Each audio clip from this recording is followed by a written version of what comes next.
Okay, let's get to work on this. What I have right here is a template I created that has the location that I've set up in my laser etcher that shows the exact top of a small, I think it's a, what, 1 ounce size round tin. This is where the top of it will be that I have masked off, and positioned inside my etcher thing. Now let's see, starting from scratch here, so let's pick something interesting to do. How about poison apple tin? There's an interesting idea. Now, what you're going to first want is a centralized piece of art. I absolutely love ImageFX. It's Google's AI generator. So what we need here is a piece of hand-drawn looking art that sits against a white background that is completely black and white. So I want black and white, hand-drawn, hand drawing of apple with bite missing on a white background, centered.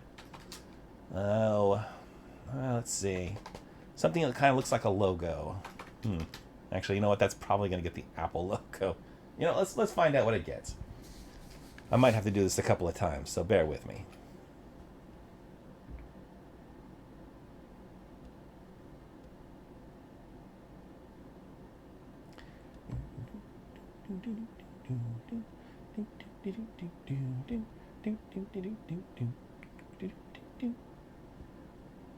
All right, this one right here looks just about perfect.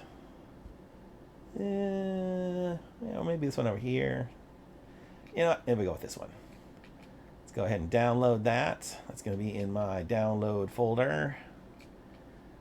We have a lot of stuff in my download folder. First thing to bear in mind, when you download an image off of here, it's going to be labeled as a JPEG. It is actually a PNG. It is not a JPEG. So let's see.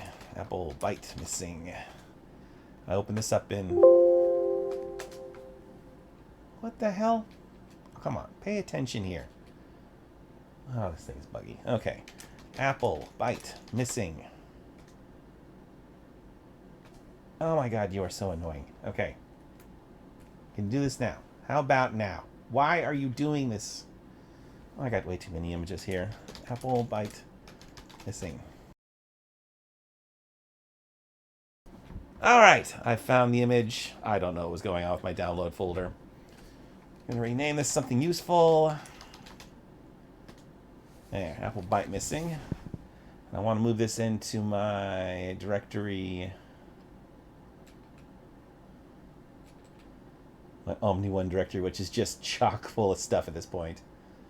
You don't want to leave it in the download folder, really. Who knows what's going to happen there. Your download folder could be as buggy as mine. Okay, so let's take this image right here, plop it down. Now, what we want to go into is to trace image. Right here. We want, an okay trace. Nothing too particularly spectacular. Right. Give it a different color.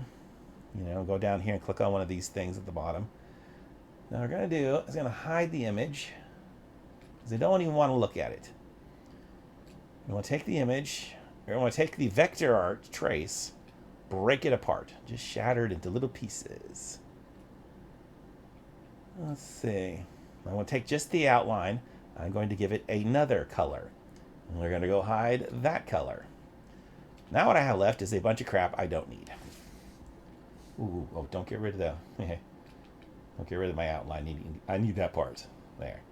It's just this stuff. All this stuff right here, don't need it. Because I am going to use this right here as a trace for this image. But I'm not going to do any of that just yet. Let's see. First, I'm going to do zoom extent. Make sure that the this line right here is hidden. We don't want the outline. We just want the picture, and we want the image under it. So just want you to just these two right here. Now I selected both of them at the same time. And I am going to scale them to fit inside of that circle. Right here. I'll move that to the top. There we are. Okay. Another zoom extents. I want to position this, roughly where I want this to be and the size I want it to be. This is the dominant image. How about that? That looks all right. A decent enough location. Now, I want to hide the image again. So I have just the outline. Now what I want to do is I want to duplicate the outline. Because this one outline right now, this is what's going to crop the image of the apple. But I also need an image to crop the background at the same time. So I'm going to make a duplicate of this. I'm going to give it a different color.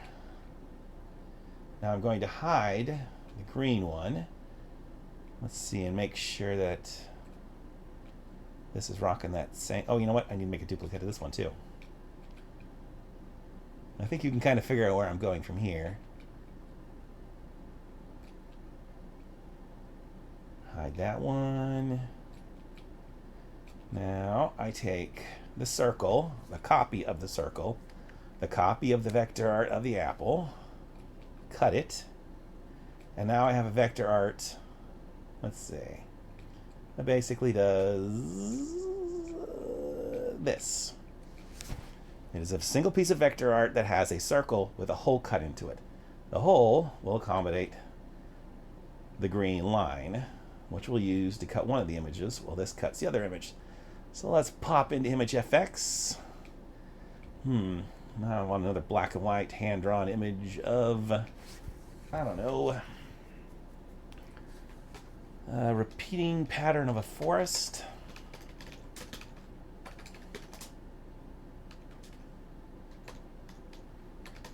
And skulls. Because we're going with the whole Snow White kind of theme here.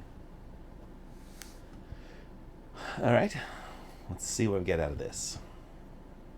Ooh, one moment, please. Looks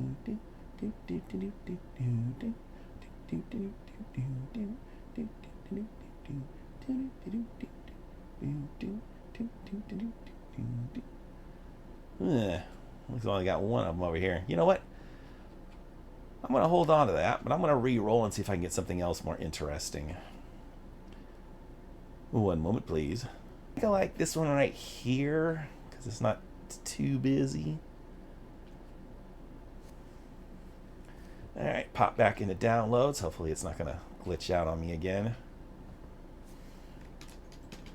Skull Forest. Backgrounds. I misspelled backgrounds. Who cares? Okay, take this. Pop this over to the Omni folder again. Go back into Lightburn. Let's see.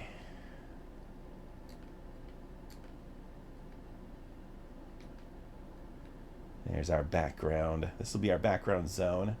Turn this back into line. Take our little image here.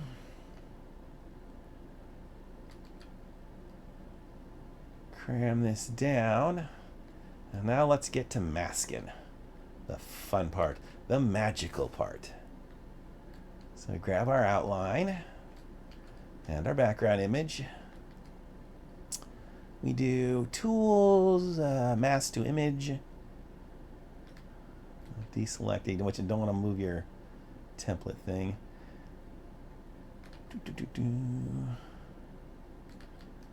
Alright, let's scale this down a bit.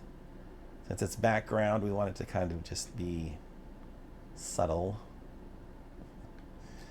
Not a terribly subtle image to start with, but alright.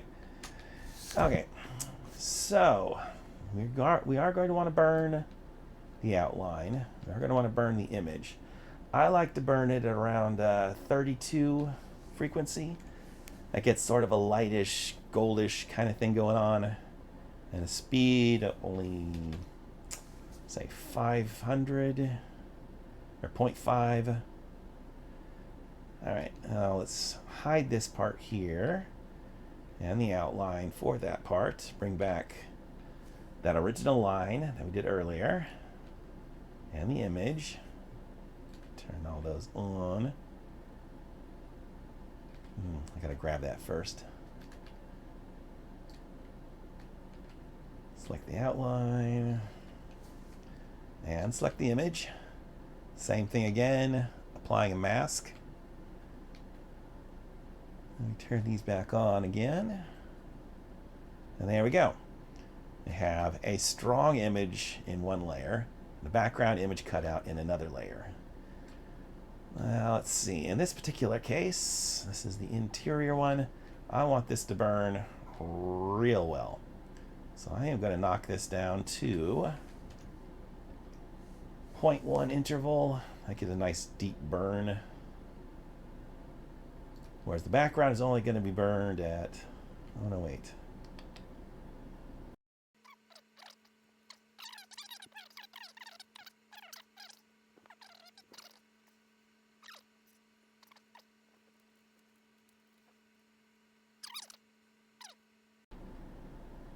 Okay, and we're back. I had to go check another file.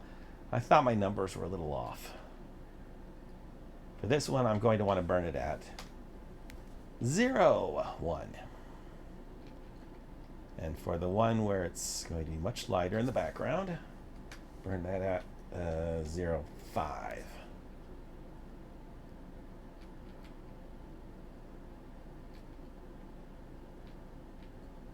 All right.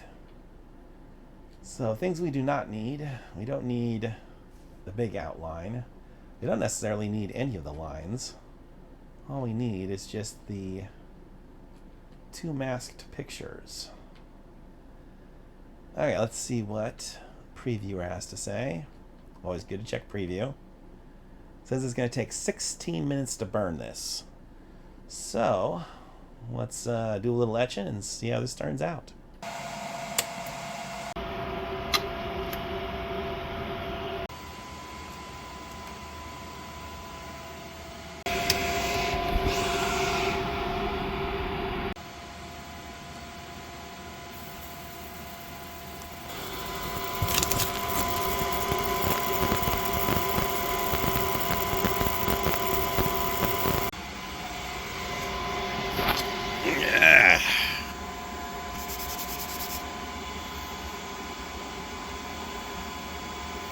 Not too bad, but I think this is going to need a little bit of alcohol ink to really pop.